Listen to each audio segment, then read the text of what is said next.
Hola Moni, buenas noches. El día de hoy nos reunimos un poquito más tarde y creo que se puede alcanzar a ver un poquito aquí en la pantalla, ya más oscuro todo, pero muy contenta de poder verte. ¿Cómo estás, Moni? Hola Gaby, muy bien, gracias. Sí, pues también estrenando otros escenarios por cuestiones que atañen a las dinámicas cotidianas, que son obligaciones y algunos imprevistos que luego no se pueden resolver como uno quisiera. Pero bien, Gaby, gracias. Aquí lista para dialogar. Sí, y súper aprovechando que ya casi estamos llegando a marzo y que vamos a empezar un poquito con los temas de la mujer. Y ya en marzo invitaremos a algunas chicas que son súper talentosas y que van a platicar un poquito sobre las investigaciones que han hecho en torno a las mujeres. Moni y yo quisimos tocar el tema de la violencia de género aquí en el país y que creo que vale la pena empezar con algunos números rojos ahí que tenemos. Pues el 70.1% de las mujeres en México ha sufrido, ha experimentado al menos una situación de violencia a lo largo de su vida. Estamos hablando que más de la mitad, o sea, el 70%, solo el 30% no lo ha sufrido. De ese tipo de violencia, la violencia más recurrida es la violencia psicológica y que ya le hemos tratado en los podcasts anteriores, cómo se puede ver reflejada este tipo de violencia con el 51.6%, seguida la violencia sexual, y esta violencia sexual creo que sí vale la pena remarcar un poquito el tema de que inclusive se puede sufrir violencia sexual estando en el matrimonio, ¿no? Con el 49.7%, y luego en el ámbito comunitario, que es donde se vive la mayor violencia, con el 45.6%, seguido de la relación de pareja en el 39.9%.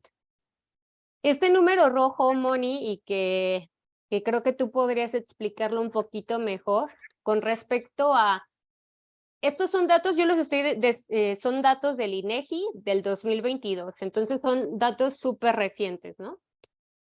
Con respecto al ámbito comunitario y que si mal no lo recuerdas, Monique, hablando de Rita Segato, decía la violencia de género, o sea, el feminicidio, la violencia de género se vive desde la comunidad y que creo que tú podrías explicar un poquito mejor este dato, pero antes de pasarte el micrófono, voy a seguir aquí mencionando algunos datos rojos que tenemos en el país.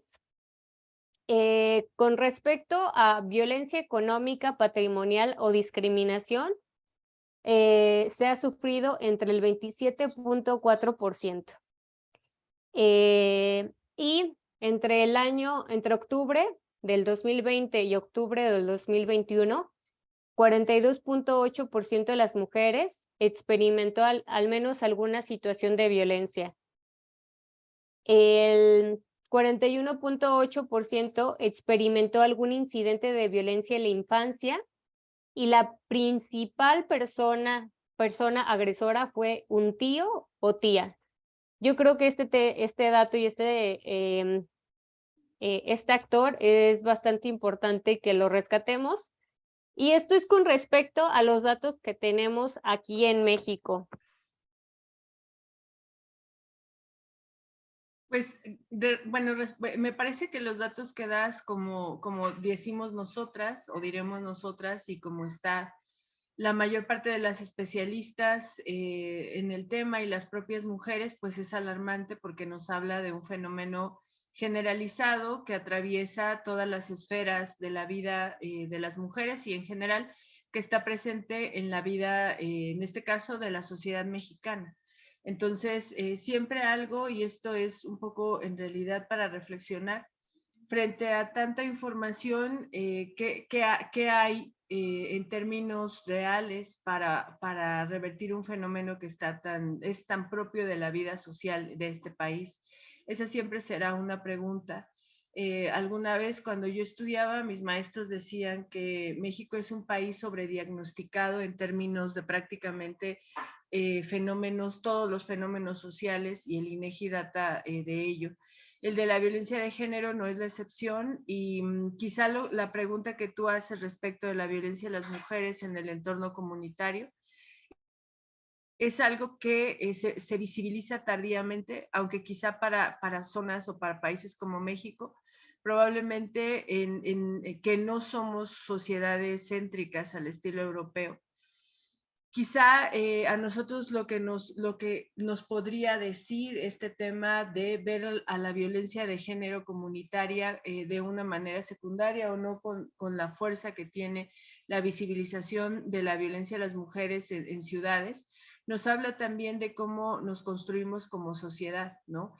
Esto al margen de como un discurso meramente histórico, me parece que es relevante porque lo que muestra es precisamente que nosotros como país atravesamos por distintos momentos históricos y hoy en día nos seguimos concentrando en las urbes y la parte de las comunidades queda un poco atrás.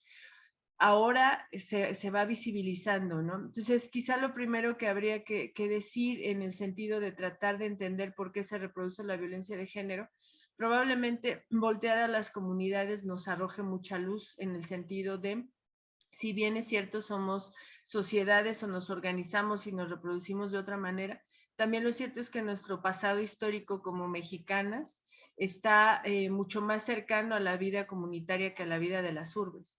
Esto me parece muy interesante porque lo que nos permitiría pensar es de qué manera hay un impacto directo en cómo hemos naturalizado la violencia, los patrones que hoy se visibilizan como violencia, cómo incluso hoy en día hay una gran diversidad de opiniones y de pareceres respecto a la violencia de género y a los temas propios de las mujeres, y cómo es relevante traer nuevamente la violencia de género en las comunidades para tratar de explicar fenómenos que se presentan como violencia de género en las ciudades. Porque de otra manera pareciera que estamos hablando de esferas completamente distintas de acción, ¿no? Como si la vida de las comunidades tuviera una lógica, una dinámica, y luego la vida de las ciudades tuviera otra. Y sin embargo, cuando tú presentabas los datos de violencia patrimonial, violencia psicológica, son datos que atraviesan a las mujeres en los dos contextos.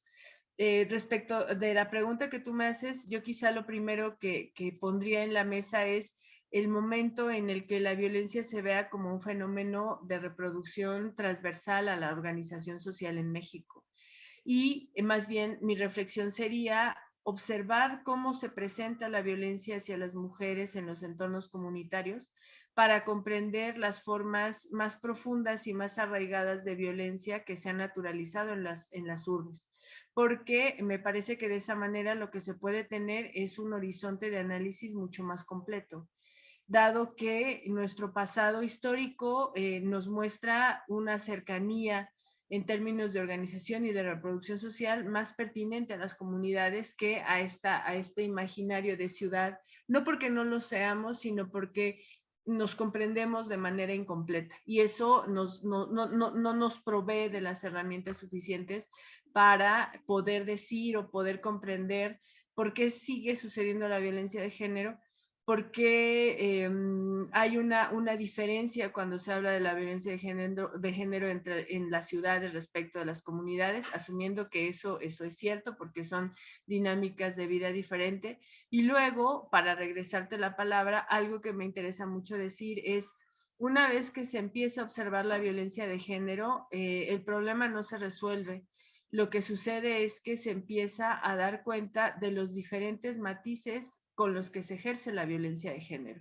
Casi si tú fueras al INEGI probablemente 10 años antes, lo que se consideraba como violencia de género estaba mucho más reducido en términos de medición y de lo que se preguntaba y de los tipos de violencia de género.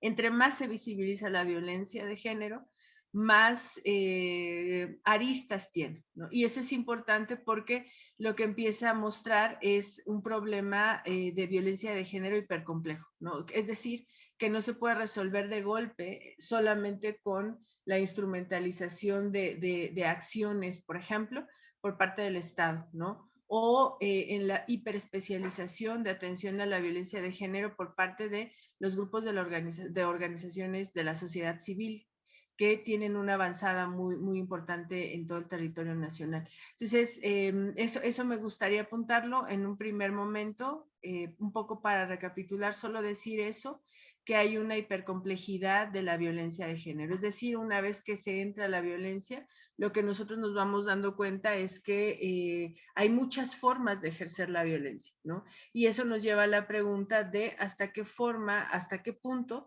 la violencia de género se convierte o se ha convertido en un mecanismo de reproducción social legitimado.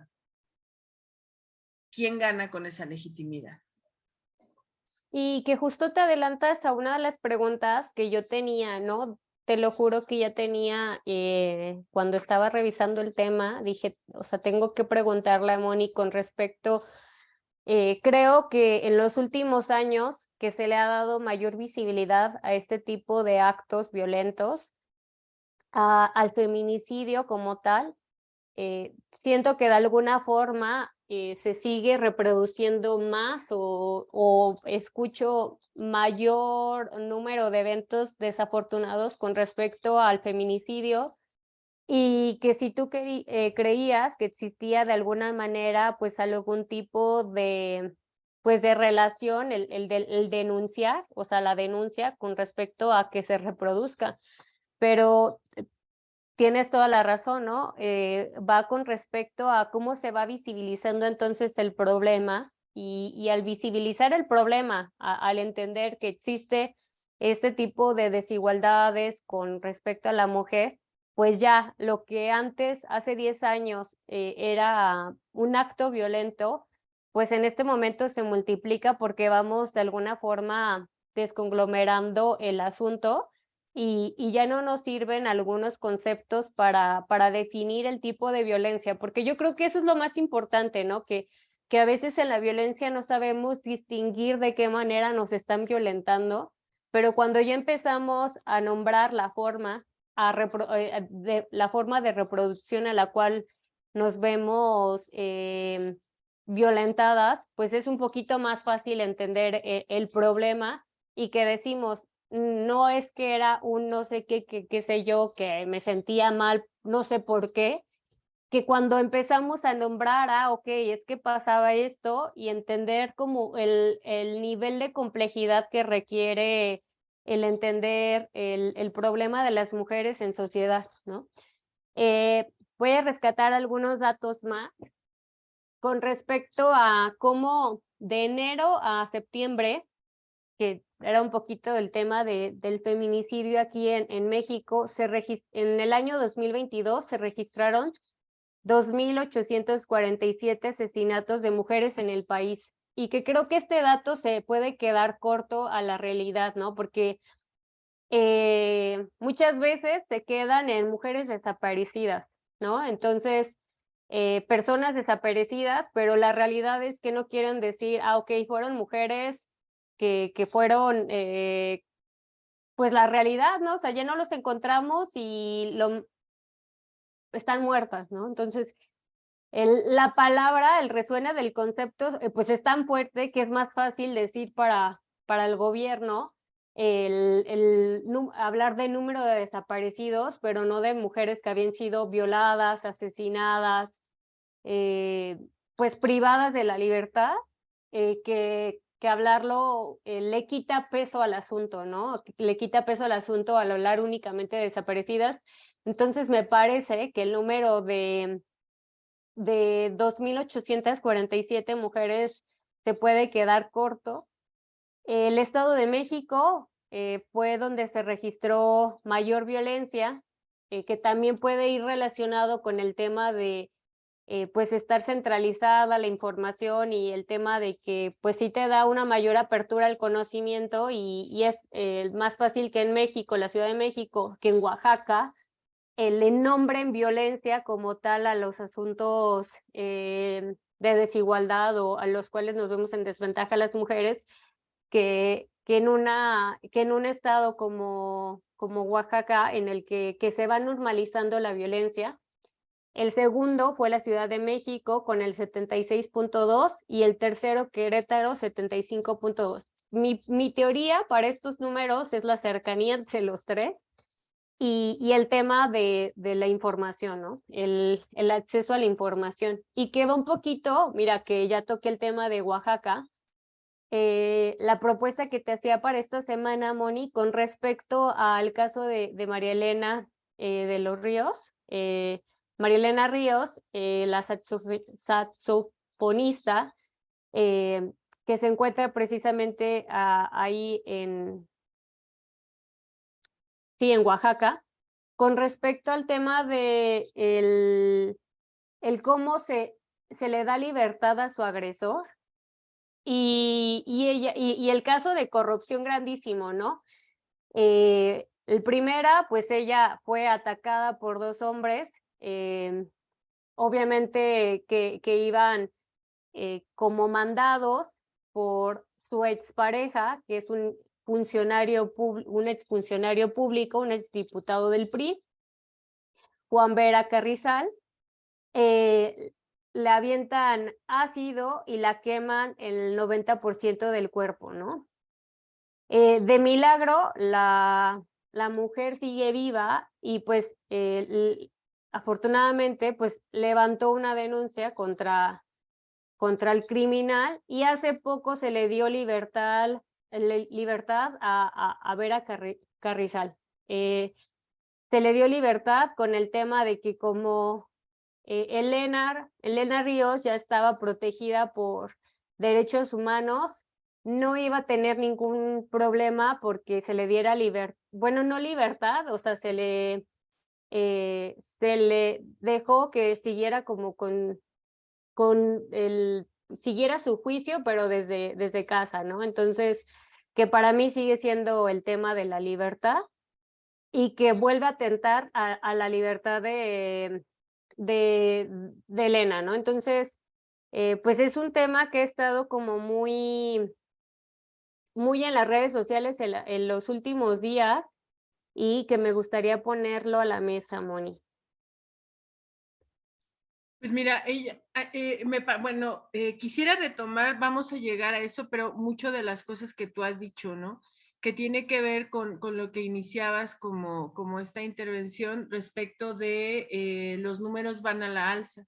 Y entonces, justo me parece que eso, aunque sea contradictorio para las expectativas de la vida social cotidiana, es un síntoma de que algo en las mujeres mexicanas se ha movido, ¿no? Es decir, antes o no antes, porque no es que haya pasado el fenómeno, pero el silencio siempre es el mejor aliado de la violencia, ¿no?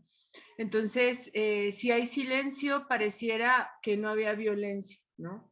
Entonces, cuando se empieza a explicitar que la violencia debe ser denunciada, la violencia no es natural, que la violencia es un delito, lo que empieza a moverse o lo que empieza a suceder, no porque las mujeres no sepamos que nos están violentando, lo que empieza a suceder es que ahora hay un camino para romper el silencio, ¿no? Y entonces eso es muy importante porque a simple vista parecería decir, pues, ¿de qué sirve tratar de fomentar una cultura para erradicar la violencia de género, en este caso hacia las mujeres, si los números siguen incrementándose? Una lectura profunda diría que se incrementen significa que cada vez se tolera menos la violencia y que cada vez, por lo menos en un horizonte jurídico grande, yo siempre diré que no se, bueno, que eso siempre será relativo, pero por lo menos como hay a dónde denunciar, ¿no? Y hay ahora en este país mecanismos para garantizar la integridad de quien denuncia.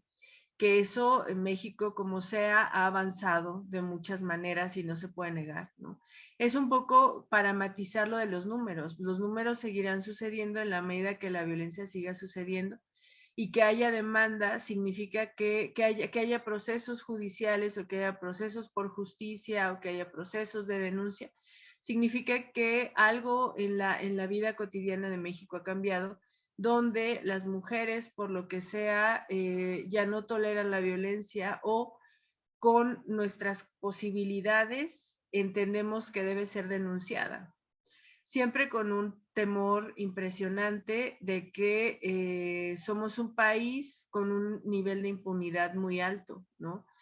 La impunidad es probablemente el freno más profundo para que las víctimas de violencia de género, en este caso, denuncien, ¿no? Eso no lo quería como no mencionar, ¿no? Porque me parece que aquí lo que tratamos de proponer de muchas maneras es ¿por qué? ¿Por qué si cómo? ¿No? Entonces, eso lo quiero resaltar, ¿no? Siempre que que la gente, y en este caso las mujeres, empezamos a observar que se puede romper el silencio, hay más posibilidades de la denuncia y eso significa visibilizar la violencia y eso es un paso importante porque entonces rompemos con esta fantasía de es que antes no era así.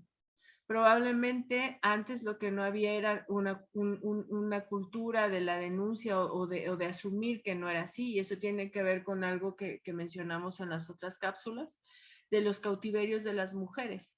Probablemente la reproducción eficaz de la violencia es un cautiverio y el cautiverio también implica aislamiento, también implica silencio, y en un espacio o en un escenario de mujeres aisladas, y silenciadas, pues la violencia es algo que pareciera no existir, aunque existe.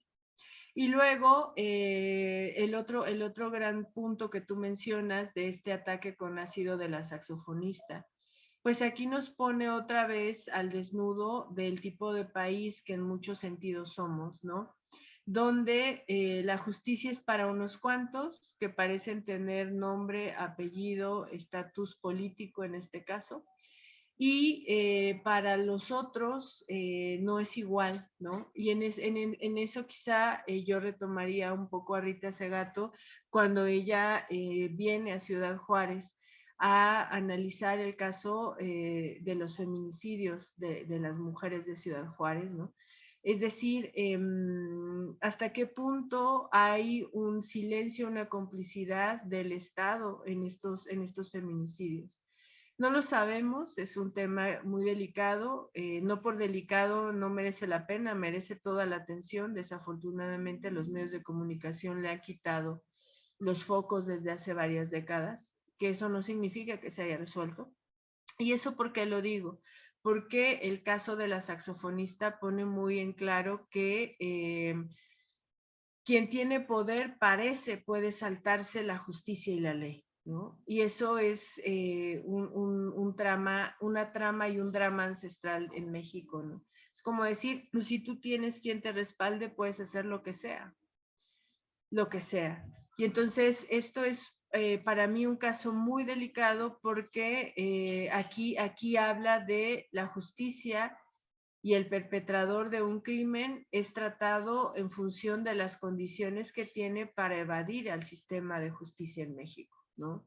Eso es muy fuerte, por una parte porque habla de algo que ha estado siempre en las consignas feministas, que es un Estado patriarcal, ¿no? Eso puede decir mucho y luego a las que no sabemos nada o sabemos poco nos pone a preguntarnos a qué se refiere o qué significa eso, ¿no? Y justo me parece que si alguien quisiera como tener un ejemplo muy en corto, muy de hoy en día, de que es un Estado patriarcal, es esto, ¿no? Es decir, el propio Estado tiene teórica y jurídicamente diseñadas herramientas para llevar a cabo un proceso legal y jurídicamente claro, transparente, para castigar un intento de feminicidio. Todos los códigos de este país lo tienen. Es decir, el problema no es ese, ¿no? Es paso 1, paso 2 y el que está en ese proceso, pues se supone que el camino es claro. Porque, y las expectativas de quien ha sido amenazada en su integridad y en su vida también son claras. ¿por qué puede enturbiarse un caso que está claro? ¿No? Esa es una pregunta muy importante, porque entonces la señal es si tienes o perteneces a ciertos ámbitos de la vida pública, que es más peligroso todavía, hay posibilidad de poder brincar la normativa de un país, ¿no? Eso por una parte, y eso evidentemente pues es un ejercicio efectivo de poder simbólico del Estado frente a una víctima, donde lo que le dice es, eres mujer, pero tu vida no vale lo mismo que la libertad de un hombre que intentó asesinarte. A mí me parece que ese es un mensaje probablemente el más peligroso, ¿no? Y eso de una manera muy descarnada muestra, es una pequeña muestra de a qué es esa palabra tan compleja de un Estado patriarcal, ¿no? Y luego no solo eso, sino una estigmatización en el sentido de decir, bueno, pues porque casi ella está ya muy visibilizada, porque ha recibido apoyo de las organizaciones de la sociedad civil, ya está bien, ¿no? O sea, es decir, el Estado, casi como en el siglo XIX, a finales del siglo XIX, sigue diciendo que qué es enfermar a una mujer, cómo se enferma una mujer y también cuando una mujer está sana, ¿no? Que eso es impresionante porque entonces es como lejos de que ella obtenga justicia sin un procedimiento de por medio, sin ninguna garantía del Estado para ella, un día el Estado decide que ella ya está bien y que como ella ya está bien porque está muy protegida, no por el Estado precisamente, entonces quien puso en jaque su vida puede salir libre, ¿no? Asumiendo que además es un político, que además se juega de otra manera. Entonces creo que estos temas son peligrosos porque no hay como decir, no hay algo más efectivo para que los crímenes se sigan perpetrando que la impunidad, ¿no? Y una impunidad flagrante porque se pueden violar todos los procedimientos en vivo y a todo color y no habrá reparo para que eso suceda. Entonces, la pregunta del resto del contexto de la sociedad es si él pudo, yo, ¿por qué no? ¿No? Entonces, eso me parece que es un mensaje muy peligroso cuando se habla de violencia de género, porque pues como vamos dialogando tú y yo y esperamos que nos escriban, ¿no? Pues lo que estamos mostrando es de muchas aristas de un problema, ¿no? Entonces, no sé, me parece que eso es relevante porque aquí está la vida pública, la vida privada, ¿no? Porque eso también es algo que el Estado dice o sobre lo cual parece tener facultad en el caso de la saxofonista, ¿no? Él puede decir y puede intervenir su vida privada para decir ya está lista para la vida, ¿no? Entonces, más bien la pregunta sería, ¿por qué no lo estuvo antes y por qué no hay las garantías, ¿no? Y esto lleva a la pregunta de la violencia de género al espacio público, ¿no? Nosotros empezábamos con el espacio privado porque, pues como lo estamos viendo en este ejemplo, un ámbito resuena en el otro, no son independientes, ¿no? Entonces, me parece que esos son como los peligros de la toma de decisiones en el ámbito del Estado respecto de casos puntuales que se hacen visibles, ¿no? Y que creo que lo mencionas muy bien, ¿no? Creo que el problema y que nos ayuda a dar cuenta de lo que hablaba Rita Segato cuando vino a Ciudad Juárez, precisamente a entender el caso del feminicidio, por qué se daba tanto en ese lugar, y que hablaba pues de esta correlación que existe entre los diferentes organismos y que era difícil de entenderlo, pero que entenderlo en el caso de Elena Ríos es el caso explícito de lo que nos está intentando decir Rita Segato, ¿no? O sea, la relación que existe entre gobierno, entre las instituciones, empresarios, la política y la fuerza política, porque se está hablando de una fuerza de poderes, ¿no? Tú eres mujer, estás en desventaja, tú eres pobre, estás en desventaja, yo tengo un puesto, tengo relaciones, y en ese caso, pues nos vemos en múltiples desventajas que no nos pueden llevar a la misma relación y que tienes toda la razón, Moni, ¿no? Con respecto a cómo no en el año 2023 el Estado nos sigue diciendo que este tipo de organismos, porque en realidad el papel lo tendrían que estar ejerciendo el Estado, ¿no? Protegiendo la integridad de la saxofonista, pero que no lo hizo, no lo hace, y ya se deslinda del problema y le toca a alguien más.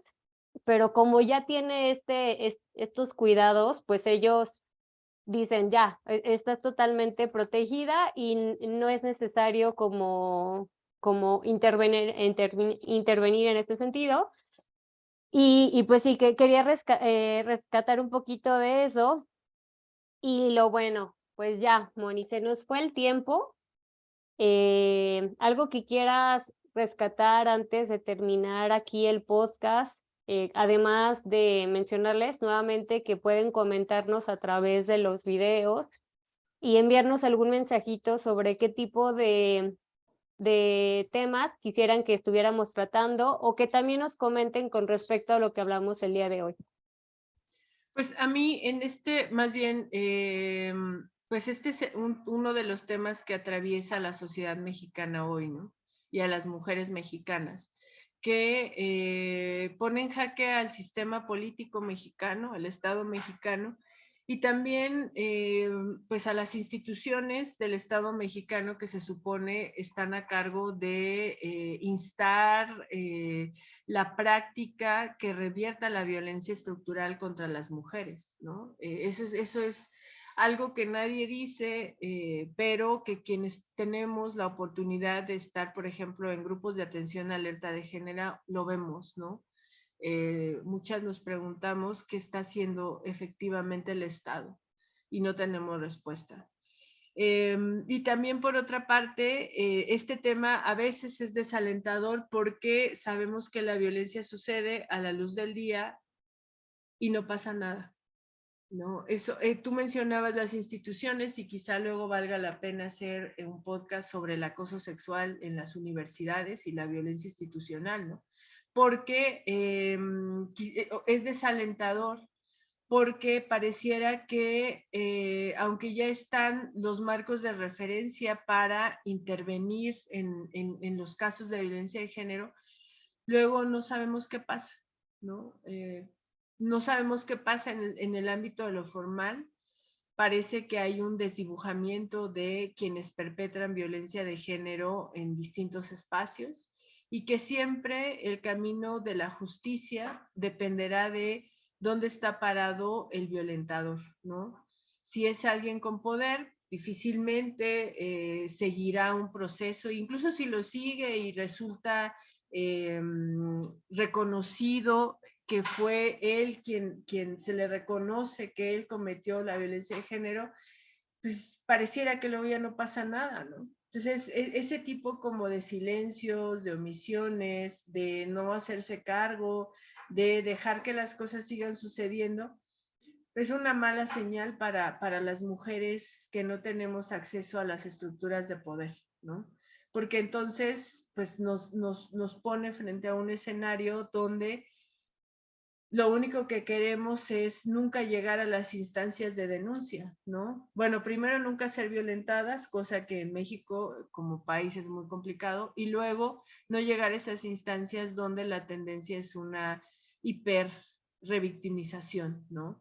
Entonces, es un tema del que difícilmente uno puede salir bien librada pensando en horizontes de un futuro mejor porque el presente es incierto en términos de qué pasa realmente en los casos de feminicidio y en los de desaparición de mujeres. Entonces, creo más bien que en esta ocasión, creo que en las anteriores, pero en esta ocasión más que en las cápsulas anteriores, pues lo único que me queda es esa, una gran pregunta sobre cómo como sociedad podemos demandar, exigir y conseguir que el Estado tome y las instituciones del Estado tomen un papel determinante en términos de garantizar la justicia frente a las denuncias por violencia de género en los diferentes ámbitos de la vida social y de la vida del Estado mexicano.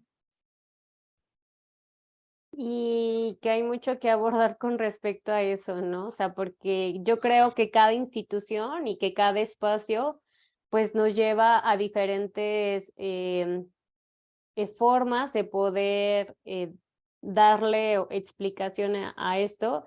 Y no sé, hablando desde la política, desde el ámbito de la educación, desde casa, la calle, los espacios van determinando la forma en la cual se va desvinculando, ¿no?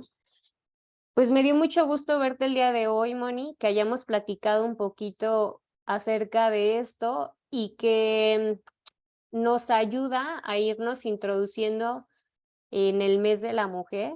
Ya se acerca marzo. Estoy muy contenta de que ya hemos comenzado el proyecto a tiempo y que podamos empatar con algunas chicas más que están haciendo pues investigación en torno a las mujeres. Me dio gusto verte, Moni, y nos estaremos viendo pronto. Gracias, Gaby, igual a mí.